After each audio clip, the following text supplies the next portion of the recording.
A cucumber rots in a week. That was supposed to be the end of the story. But here is something that should not be true. 2 continents, the ones you live on or fly over or trace with a finger on a map, are named after a man that one famous American writer dismissed with a sneer as nothing more than a pickle dealer from Seville. Sailors crossed oceans that had killed millions and lived because of a barrel of something sour in the hold. Roman generals fed it to their armies and believed it made men stronger. Queens credited it for their beauty. For 4,000 years, the same small, humble, briny thing kept turning up at the center of history, quietly bending it. The pickle. That was the pickle at its height, tangled up in empires and oceans and the naming of the New World. But the story starts 4,000 years before any of that, with a bitter little vine that nobody, at first, actually wanted to eat. Go back to the foothills of northern India, somewhere around 3,000 years before the Common Era. The wild cucumber growing there was not the cool, crisp thing you slice into a salad. It was small, it was tough, and it was bitter. Bitter enough to twist your face, a plant that seemed to want to be left alone. For a long time, it very nearly was. Then it began to travel. Seeds moved west with traders and wanderers, from India toward the rivers of the ancient Near East, and by around 2,400 years before the Common Era, they had reached Mesopotamia. And Mesopotamia had a problem. It was hot, brutally, relentlessly hot. Food spoiled almost as fast as you could grow it. A harvest was a race against the sun, and the sun always won. Meat turned. Vegetables slumped and softened and went to slime. Everything a body needed to survive was on a clock, and the clock ran fast. Somewhere in that heat, someone tried something. They took cucumbers and they dropped them into salt water. Brine. Maybe it started as a way to simply store them, to hide them from the air. But the salt did something stranger and more wonderful than storage. It pulled the water out of the vegetable, it soured the liquid, and it made the whole thing hostile to the tiny, invisible things that cause rot. Weeks passed.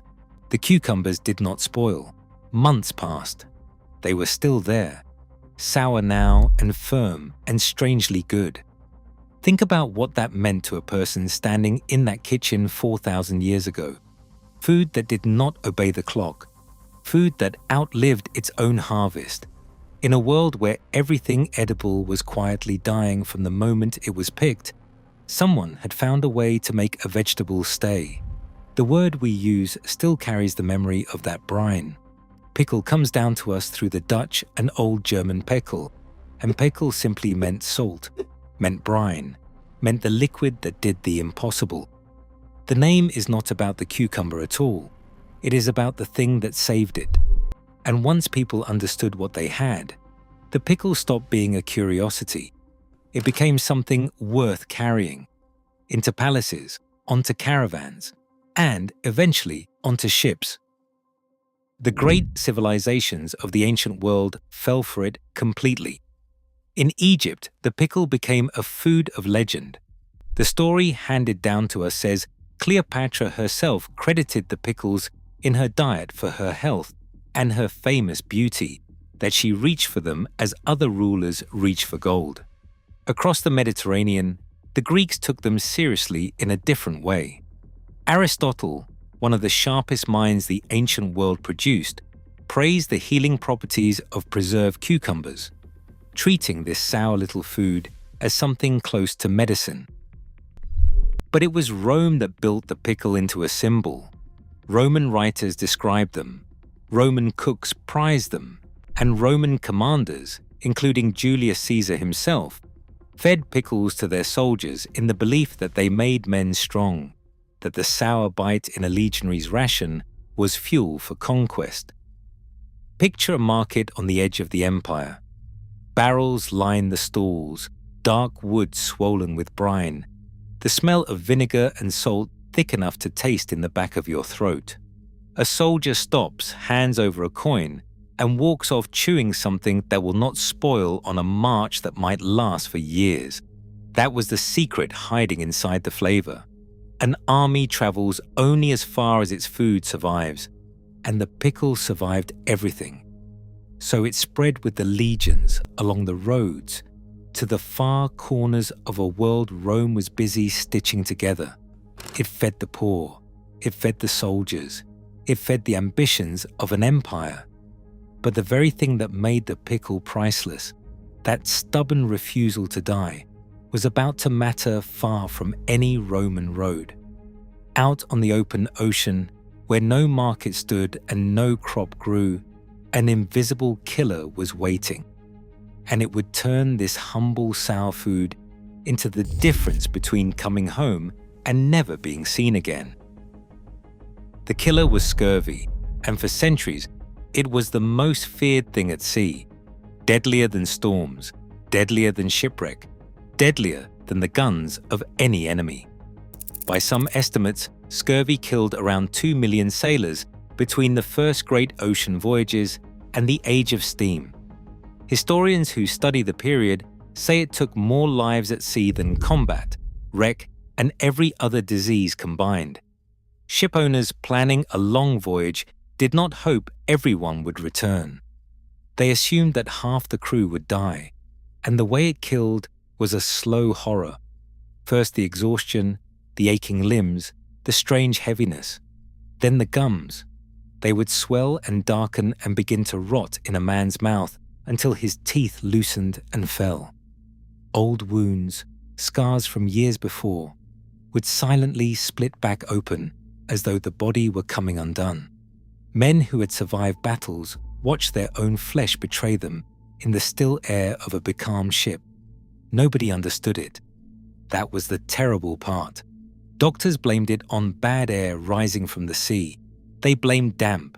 They blamed laziness, even sin, as if dying men had somehow earned it. The cause was hidden in plain sight. These sailors were slowly starving of one thing, vitamin C, the nutrient in fresh fruit and vegetables that their diet of biscuit and salt beef simply did not contain. But no one had that word yet, or that idea, and here is the maddening part. The answer had already been found and thrown away. In 1747, a Scottish naval surgeon named James Lind ran one of the first controlled medical experiments in history. He took sailors sick with scurvy, split them into groups, and gave each group a different supposed cure. The men who got citrus recovered. The evidence was right there, clean and clear. The world shrugged. Lind's findings sat mostly ignored for decades, because the idea was, frankly, absurd to them. The most lethal force on the ocean, the thing that emptied whole fleets, defeated by fruit, by something you could pull out of a barrel. It was too small an answer for so vast a horror. Nobody could believe that something so ordinary could beat something so deadly. Nobody, until one captain decided to stop arguing about it and simply loaded his ship with something that stank. In 1768, James Cook set sail from England aboard the Endeavour, bound for the far side of the world. And tucked into his hold was an experiment the Navy wanted tested. Sauerkraut, pickled cabbage. Cabbage shredded thin and left to ferment in its own juices until it turned sour and sharp, and though no one knew the chemistry, stayed rich in the very thing that scurvy craved. He did not bring a little. He brought 7,860 pounds of it, nearly 4 tons of fermented cabbage, rationed out at 2 pounds per man every week. You can almost smell that ship. Below deck, in the dark and the damp, the sour reek of all that pickled cabbage would have soaked into the wood, into the ropes, into the men themselves. And the men hated it. Sour cabbage, week after week, was not what a sailor dreamed of. They refused it. So Cook, who understood people as well as he understood the sea, did something clever. He stopped ordering them to eat it. Instead, he had it served every day at the officer's table, at the captain's own table, as if it were a delicacy reserved for gentlemen. He let the crew watch their superiors savor it. He wrote the reason plainly in his journal. The moment they see their superiors set a value upon it, he noted, it becomes the finest stuff in the world. It worked. The men began to demand the very thing they had turned their noses up at. Then the Endeavour sailed on, for month after month, across oceans that had swallowed crews whole, and the horror never came.